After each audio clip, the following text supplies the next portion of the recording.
It's me, Omosede. So if you notice, today's vibe is a bit different, and that's because I am a little bit sad today. And what better way to convert my sadness than to turn it into something creative? So this video is mainly to serve as a time capsule for me, and it's a bit selfish to do it this way, but it's to serve as a time capsule for me so that in the future, some years from now, I can be able to show it to my kids and say, mommy had it rough at some point, but she pulled through. And just maybe have some kind of video evidence to explain some things to them because the world is getting rougher and sadder by the day. And sometimes it just gets so overwhelming that you can't really like compile all of it in a single sentence or in a book. Well, actually, I can't put it in a book and I probably will. So look forward to my very first fiction novel titled Thunderstorms. Thunder clouds in summertime. Sorry, I'm really going through it mentally. But so today I'm going to be sharing two stories with you, and the first story is more of an appreciation to my angel on earth, my rock, which is my mother.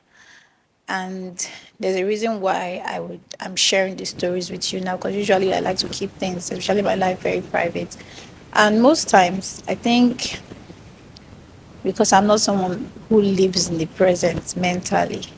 So sometimes it's very hard for me to like really appreciate things until like things really hit me and then I pause and I reflect. Um, so these days I find myself constantly asking what day is it, what month is it. Sometimes I even ask what year is it, just because every day I'm so used to like going so hard, just doing things. I want to do so many things, and there's just not really enough time to get around all of it. And I think one of my biggest regrets now is that I have spent so much time worrying about the future or trying to correct the past that I've never really like paused to live in the present and to like count my blessings and thank God for all the good things He has done for me and all the great people He placed in my life. Now I know that I am so treasured and I am so extremely well loved and catered for and so spoiled by God because I can say I have the best set of people around me, which I don't always show my appreciation as much as I should because as I mentioned, sometimes I'm just going that I don't even pause to like reflect. Um, I don't know if I am experiencing early midlife crisis or if it's just time. Like my partner says, he says this might be my breakthrough period. So obviously things will be uncomfortable.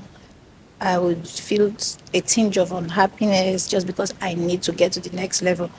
And now I have so many regrets because I feel like I have unintentionally created an unusual comfort zone for myself and I've just been stuck in it. So the way I see it, the way I picture it mentally is that I am in some sort of hole or like a really deep pool and I am just floating and I can either decide to swim up or just let myself drown.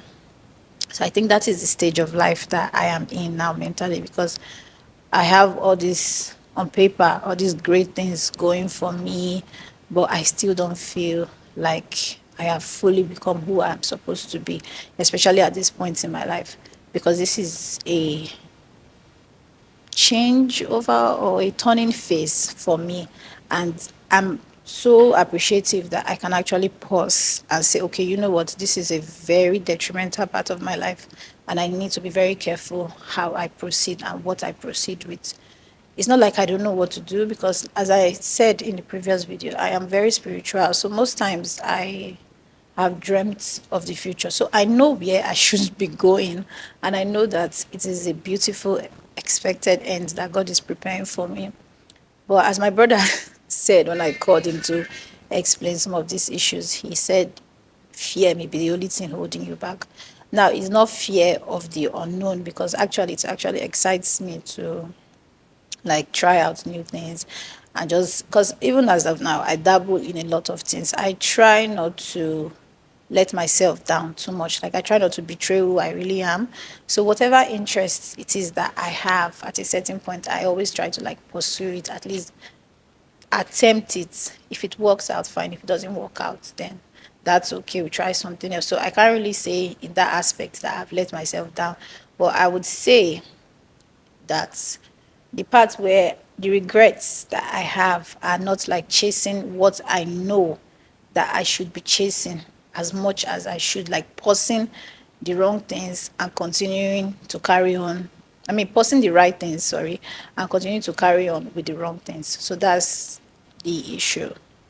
Now, the first story I will share with you is for those who know me, especially those who went to secondary school with me, everyone knew me as the girl that always used to write plays, novels, just basically, I just used to dabble with it a lot. I used to like request extra books when I was in secondary school just because I knew that I was going to use those books to like write plays.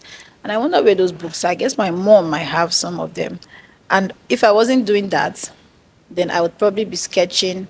For those that were in GSS2 and GSS3 with me, I would probably be sketching on the board, the blackboard or the whiteboard. I would just be sketching dresses. So those were the two things that I can remember so vividly that I've always been able to do seamlessly without even like giving a thought to it. So I've always been very interested in like fashion, making just the whole process of creation, writing, movies. I didn't even know it at the time, but that was just what I was doing right from like during the break time, my free time. If I was not reading my books or hanging out with my friends, I was basically just doing that. And I was doing it. So that's the beauty of naivety. 'Cause I was just doing it publicly. Like I would go to the board and just sketch dresses or write random movies and plays and then share the books to my classmates to read. It was fun, it was simple, it was simpler times and happier times, but I was just doing what I needed, what I could. I just couldn't like fight. I needed to do it like a form of self-expression. But I remember so clearly, and I still have that gut feeling till today whenever I come across that memory. When after GSS, we were asked to, in my school, my secondary school at the time, in SS1, we took all the subjects, right? So moving on to SS2, that was when you would now choose if you want to go to science class or you want to go to art class or whatever. And in SS1, because we did a variety of subjects, I think at that time we were doing almost like 30 subjects. So it was very overwhelming. And truthfully, it didn't give us enough time, or rather, it didn't give me, let me speak for myself, enough time to like really decide on which courses that I really wanted to like do or what I really wanted to become in the future. Because I remember growing up in primary school, I would always say, "Oh, I want to become a banker," and then this shaming, they would say, "Oh no, you know what? Female bankers are usually call girls, they need to do certain things just to get the job going and all of that." So I was very discouraged from doing that. But that was just what I was seeing. It's not like as if that is what looking back now, I don't really think I would have enjoyed the banking industry. But anyway, that was what I had in mind. But after taking all those courses, I wasn't doing as great in my science courses, but I was doing really good with my art courses and even like economics and stuff like that. But when it was time to choose, when we resumed the first day of SS2, so there was an art class, then there was a science class. And then my best friend went to the art class because she was so good at economics. So I think she just naturally wanted to go in there and do business.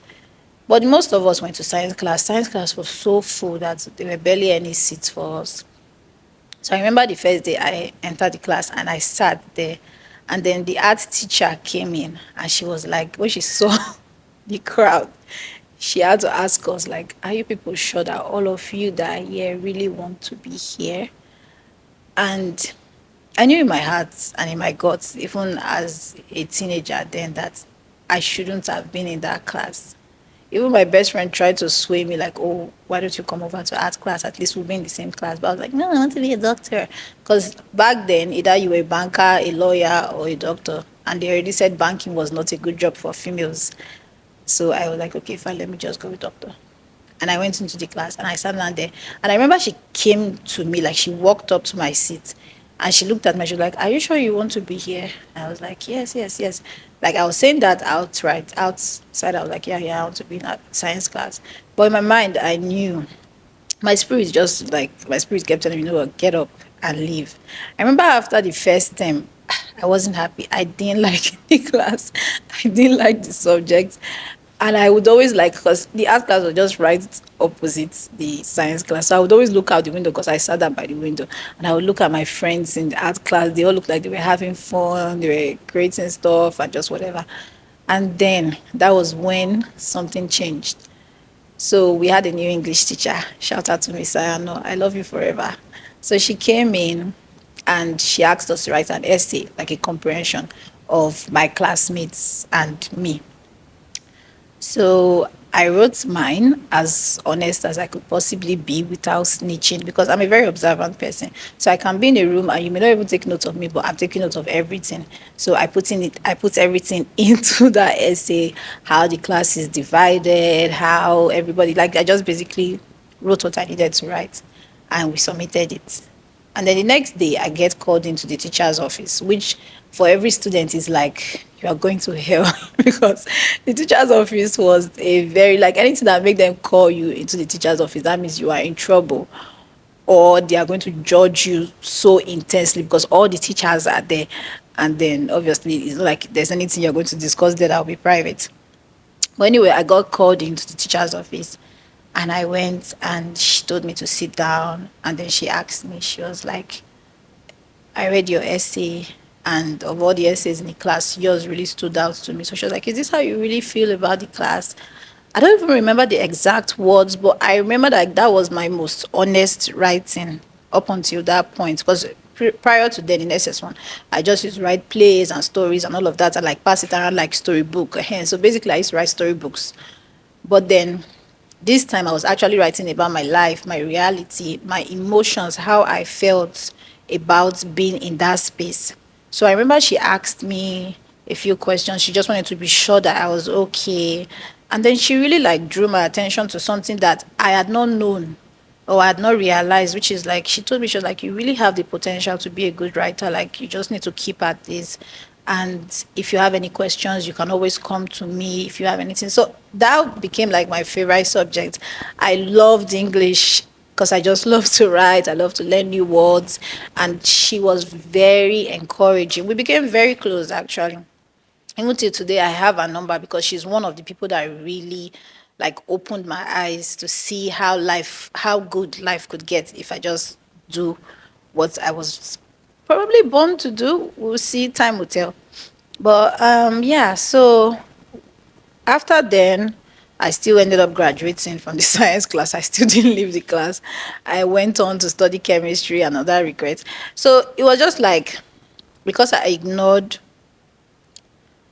what I probably was meant to do. I just kept on going down the wrong paths, back, back, back. Just like it was just like an endless, like a domino effect of wrongs. But I mean, like, I cannot completely say, I'll be lying if I say, like, I completely regret all my choices because I'm very, very proud of my ability to be flexible and to adjust to any situation. And I'm very grateful for all the knowledge that I have acquired thus far, and most especially for all the people that I have met on this journey, be it the wrong or the right path. It has brought me a lot of beautiful memories, especially a lot of great people that I could never really like take for granted or regret meeting. So yeah, so that was the first parts of the first story.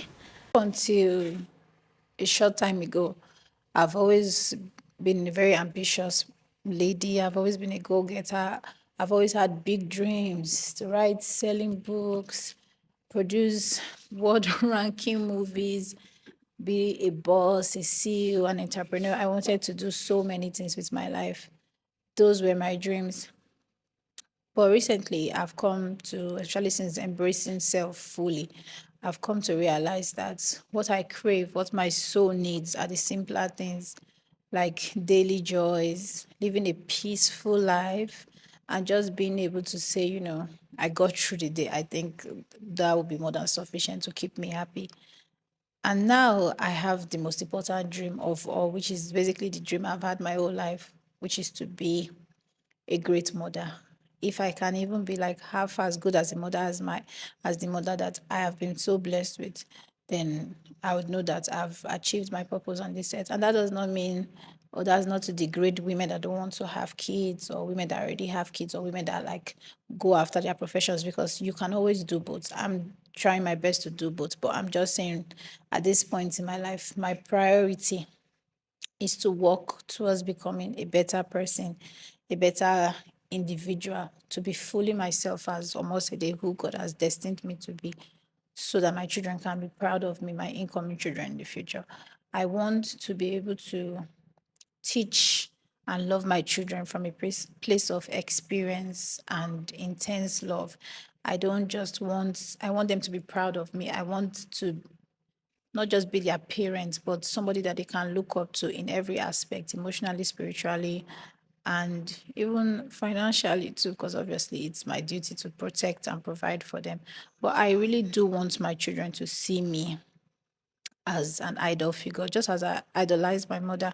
And I have so much love and so much respect for my mother, because although she may have not done it intentionally, but she has been the best example and God's greatest gift on earth to me.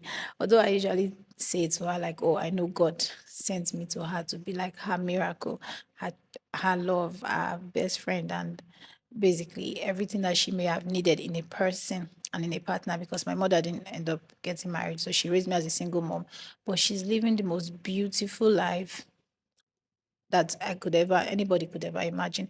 My mom turned 60 last year, and during her birthday, her friends came around and they were like telling tales. I was so sad because most of the tales that her friends were like saying, most of the stories were very heartbreaking of how terrible the men in their lives had been to them.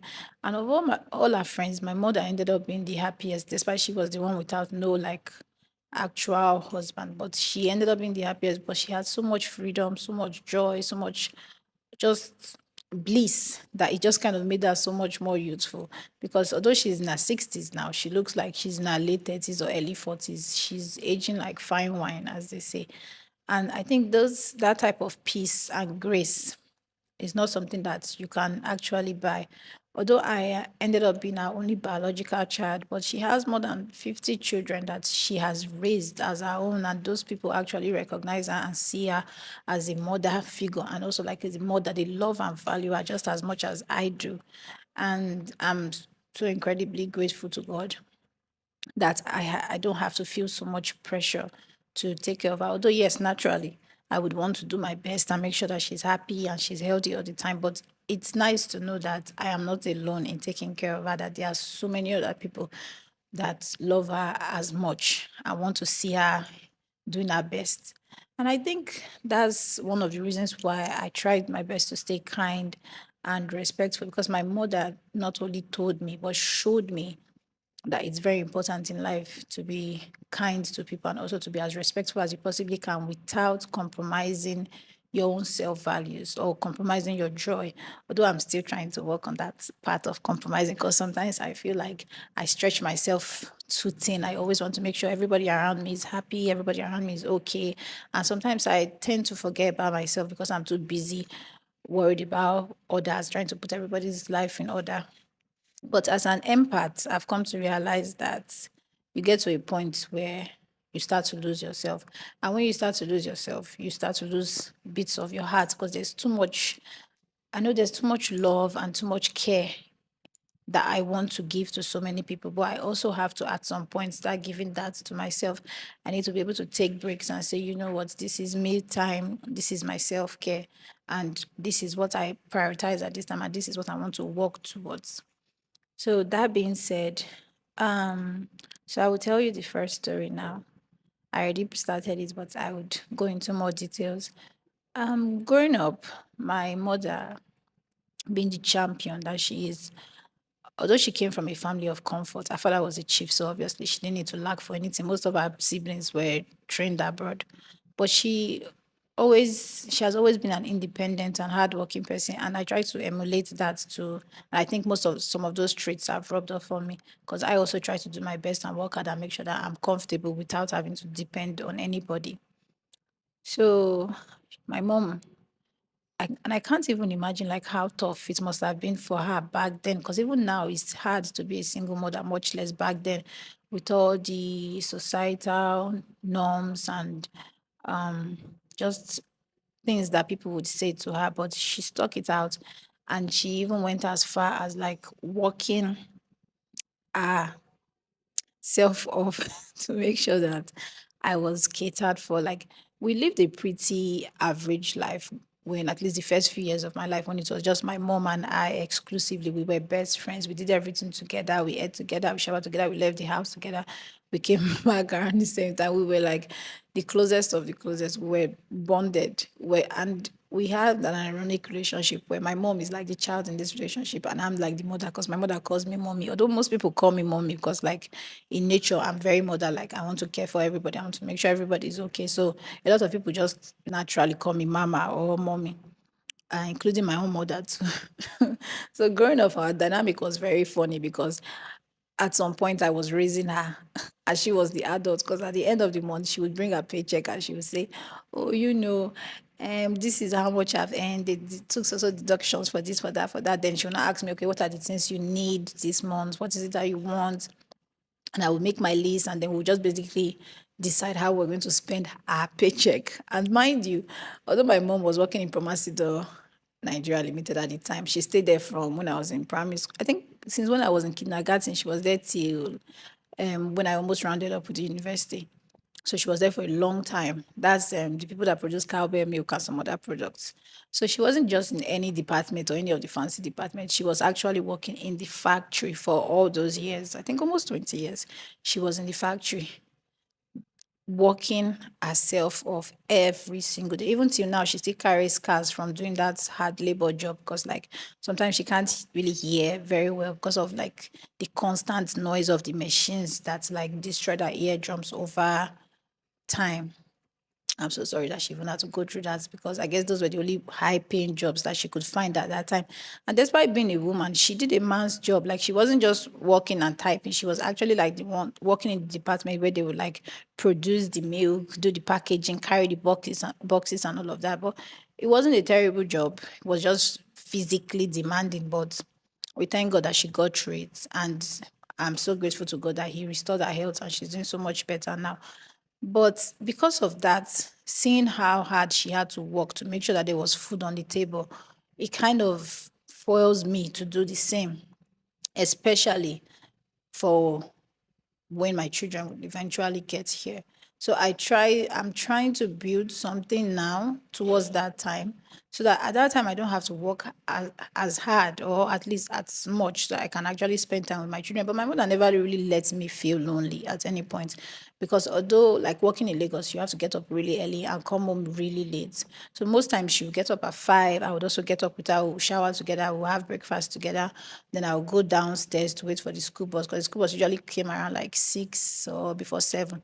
And then my mom would leave for work because obviously she had to resume work at 7 a.m. So she would have had to have left the house around 5 at most so that she can get to work on time.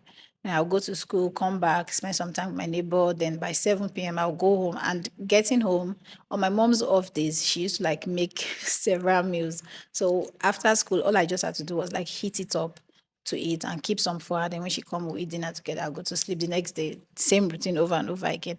But then on our off days, she would ask me, oh, what do you want us to do? Do you want us to go somewhere? So I never really could really say I felt lonely because she was always there. And even when she wasn't there, I had things to fill my day. So I'm very grateful that I had that kind of blessing growing up because it really sets the tone for my life. And it's really like whenever I'm at a crossroad, I always like reflect on those days. Like if she didn't give up, then I really don't have any excuse but to keep going. And despite she was working so hard, I was I never got to experience some of the sadness that some of my peers at the time had to experience, like being called out of the assembly for school fees, because I was always the first person in the school to pay school fees. My mom made sure that as soon as she was getting her paycheck, she was paying in advance. So I never really came out for, they never called me out for like not paying school fees or any missing any fees. I know my teachers loved me, not just because I was like a great student and I was studying hard, but because my mom had built such a special relationship with them. But like, apart from paying the fees, the lesson fees, she would also like give them some of the products because the company was very kind to give them like products along with their pay. So every month we had like enough supply of milk, tea, and everything. So I guess that's why I could never be lactose intolerant because I consumed so much of those products. But all my teachers had those, and she always paid the lesson fees and just went above and beyond for them. So they tried to repay the kindness by also being like good teachers to me without it being like unprofessional or giving me any special treatment. But they actually like looked out for me. So I guess in a way you can say that our grace and our kindness ended up rubbing off for me. And I believe it's the same thing that is happening in my life today. Like the love, the enormous love and grace that God has given to this special angel walks amongst us on earth is rubbing off on me because I don't think I know a lot of people have like generational curses and all of that, but I have so much generational blessings because so many people have blessed her and they continue to bless her, and it just spills over to me. And really, if this was all God did for me, I would be so grateful. But thankfully, He loves me just as much, and He does His best to take care of me and go above and beyond for me also. Which now brings me to the second story, which I said I was going to tell you. This is a bit of a sad one, but at the end of the video, you will understand how they all correlate. So, many years ago, when I had just gotten into the university, my very first night staying off campus, because I never wanted to live in the school hostel. I wanted to live out of school, like live in a hostel off campus, because I just felt like that was a big girl thing to do. You know, when you are tasting like your first tinge of independence and you want to go all out. But I think where I made a mistake back then due to naivety was that like most people would move in and then start to renovate their space. But I renovated my space before moving in. And I remember it so clearly. It was Easter Monday. And my mom had come to Benin because she wanted to like spend my first night in the hostel off campus with me. But I was like, no, I'm a big girl. I want to stay alone, blah, blah, blah. And I'd already finished like most of my renovations, but I went home.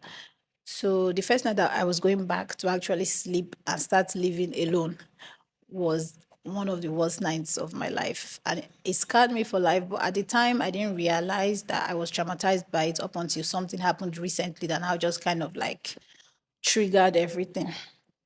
So in the off-campus room, it was like a room, then the kitchen, and then the kitchen and bathroom. Then the kitchen is outside your space, outside my self-contained. And then my bed, my foam was by the window. And for some reason, the protector was outside instead of inside the room. I didn't know that while I was coming to be doing my renovations and all of that, people had been, like evil people had been watching me. So apparently they had taken out the protector and just like arranged it back. So when I came and I opened the window, I didn't see anything unusual. And there was no lights that night. So I had opened one window, but I opened the window that like leads to where my leg is. My head part was still like on the bed.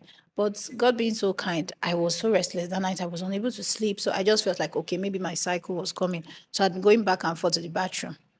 So even when I had laid down, I was not asleep. I was just like laying down, trying to fall back to sleep when I started to hear like noises at my window. And then immediately I get up and I look and there's a pew pew pointed at me from the window. And the guy says, there are like three guys. And one says, kneel down there, we're going to reward you. And I swear, in that moment, the only thing that could come to my mind that was like, I rather just like make a run for it. And it's better if they off me from behind than for anybody to touch me without my permission. Because even up until now, I can't imagine anything worse than being sexually abused, especially in that sort of like intense level. Because I feel like, unfortunately, it's sad, but most women have some kind of history with sexual harassment, sexual abuse, and most times it gets swept under the rug because it's a man's world. And even when you bring it up, people try and like gaslight you into it. They're like, oh, what did you say to him? What did you do? What did you wear? Like they try to like blame the victim for someone else's actions. So at that time, although I didn't really understand it because I was just barely a teenager, but I just knew that that was not the fate that I wanted. That I would rather just go back to heaven and go and like relax with God than to be ravished that way, especially from a random stranger. I just didn't want to have to carry those scars. So I took my chances and I told God, I'm like, I'm making a run for it. It's up to you now. And I just fled. And when I ran, I screamed, Jesus, help me. And I ran straight into my neighbor's room because it was like self-contained, self-contained, self-contained. So when I ran into my, no, I ran to the corridor and then my neighbor came out. He was a guy and God bless his soul, wherever he is now. He took me into his room and just had the foam too. So I just basically squatted by the foam trying to like hide. But unfortunately, the robbers came out of my room because they already, at this point, they had entered through the window. They were not like shooting and stuff. And they were shouting, where's that girl? Where's that girl? We're going to kill that girl today. We're going to kill that girl today. And they came into the room that I was hiding. I wasn't even hiding in a place that, like, literally, when you enter the room, I'm supposed to be the first thing you see because I just squatted by the phone. But for some reason, I could see them like searching and looking, but they couldn't still find me. Then my neighbor that had hid me, they took him out, they beat him around. Another neighbor was like, shoulder was sliced off with a cutlass. And at that point where I screamed, Jesus, help me, this was like around 3 a.m., around 6 a.m. After some time, they robbed, they took all my stuff, they took some of my cash, they took my laptop, my phone, everything, all those material things that have now been replaced, thank God, but at least my body was saved. So in the morning, some of my neighbors, like people that live down the street, they all came. They were like, "Oh, they heard somebody screaming, Jesus, help me," in the middle of the night. And I'm like, my voice doesn't even carry that much weight. So that was a miracle in itself. And then my mom came and she was like, she couldn't sleep. She had been trying to reach me, that she had a dream that some people came and they tried to R-word me. My cousins were calling, different people from different places were calling. They were like, oh, they had the same dream that somebody was trying to R-word me. And it was so intense. And I think that's the first time in my life that I ever really like opened my eyes and really saw how miraculous and how intense the love of God can be and how powerful he is. And I think that's why most days, regardless of what happens, my faith remains unshaken because God has saved my life so many times. I can't even begin to tell you how many times things like this have happened. There have even been times in the past where I've been so depressed that I've literally been at the point of self-exiting, and then maybe whatever concussion I had mixed will just suddenly fall, like random things. So it just kind of brings me to the point where I now realize that, you know what, at the end of the day, he's the author and finisher of my faith. And I know that where he's taking me is such a beautiful place full of boundless blessings and happiness and joy. So I'm just going to ride it out and trust him and trust the process and just follow him blindly. And so far, it has helped me because it really could have been worse, but God just continues to protect me. And that's another thing that I really feel like I have to thank my mother for, because they really say the actions of parents rubs off on your children. My mother is the reason why I strongly believe that it pays to be a good person. Although recently I'd been feeling like, oh, because so much has happened recently that I'm just like, you know what, this is bullshit. I'm done with all this. I'm just going to start paying evil back with evil. But because of my mother, I know that good eventually pays. It may not come back in monetary value, but it does pay. And I'm at the point where I would never risk my relationship with God, not just because of like spiritual gifts or anything, but because I feel He's a father figure to me. I know he guides me. I know he has written my story to be the most beautiful of all stories. So I would never intentionally sabotage grace or go or act in any way that I feel like would tamper with my faith, because I don't want to disappoint God. And I know that his promises will definitely come to pass. So I try not to compromise who I am as a person, because there's a reason why he created me to be the way that I am. And I also try not to stain my heart or stain my soul to the point where I'll be too ashamed to go to him and say, oh Lord, please help me Because most times when I go to God and I cry to God, I'm crying from a pure heart, a pure soul. And I think that's why he answers me so quickly, although he answers everybody and he loves all his children. But I just feel like I have something very special with him, which I would never risk. Now going forward to what happened recently. So recently, as I mentioned, I am kind of like a mother figure to a lot of people, including my own mother. So I really do try, and especially after experiencing near our world experiences myself, but somehow God has just kept me safe and kept me out of the loop. So I really do try to filter the environment that I'm in, the people that I associate with, because I do not want if I want to be in a compromising position where I would have to explain myself or have to explain like or try to like prove to people that I'm a victim of something. So recently, some ladies that I care for, or rather that I know, came to me with some reports or that there's a certain person that has been sexually harassing them.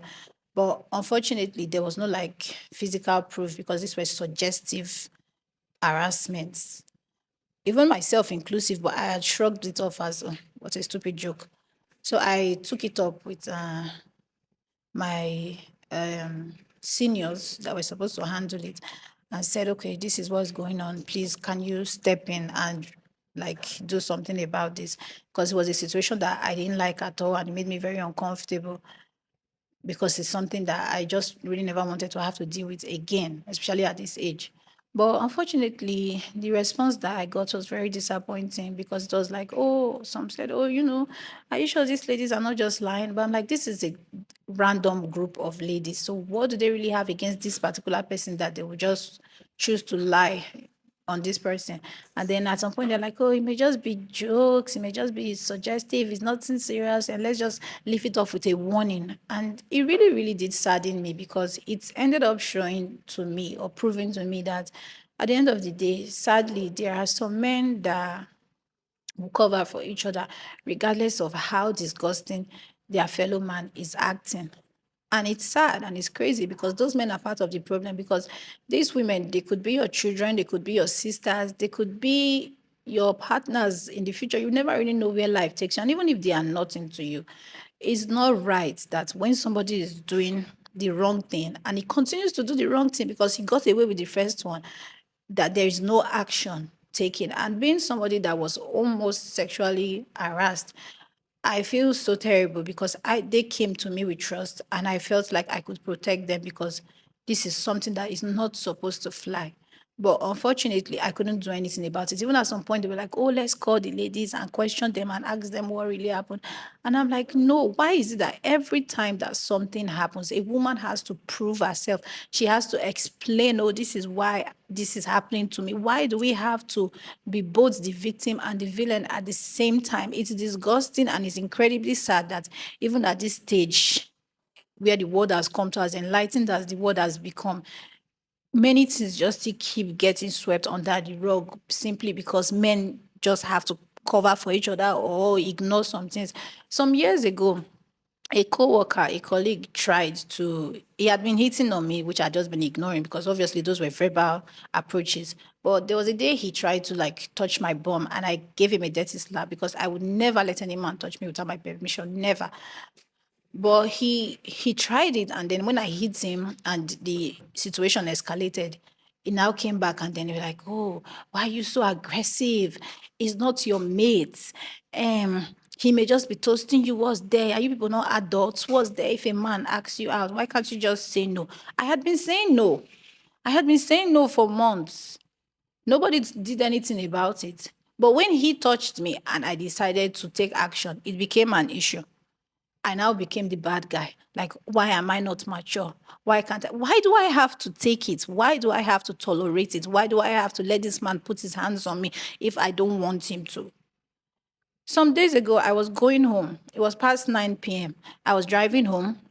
It had been a long day. I was exhausted. I had let my hair down. I was in my car. My windows were up. My AC was on. I was playing my music. I intentionally chose to take the routes where there's a police station because it just makes me feel safer, especially as a woman driving alone at night. And then while I was approaching the police station, I see the police people out there. They were patrolling. And I was like, ah, thank God. I even prefer when they are outside because at least that way I know that I'm a bit safer. So I turn on my headlights, my car lights, so they can see that there's somebody in the car. They can clearly see me. I park beside the policeman. No, I didn't like park. My leg was still on the brake anyway, but I stop, I halt. And I wind down a bit and I start greeting. I'm like, oh, good evening, sir. How's your day? Blah, blah, blah. And he asked me how was work because I take that route a lot. So clearly they already, most of them know me. So he's like, how was your day? I'm like, fine. And then I noticed that he's like still pointing touch inside the car. So as initially I thought it was like pointing it towards my face, but I noticed that the light is not reflecting on my eye. And I looked down and he's pointing his touch in my leg. Because at that point he was not making mindless conversation. Because I was trying to like get home. It was already late. But he was still like, oh, how's your day? Anything, like just dragging the conversation on. And then I looked down and I realized that obviously because I was wearing a dress and because I was driving and my leg was still like in the brake. So my legs were a bit spread apart. And he was literally looking into my thighs. And that just made me so uncomfortable because now this is a law enforcement officer. You are supposed to protect me. You are indirectly delaying me, or rather, you are directly delaying me because you want to continue to look into my thighs.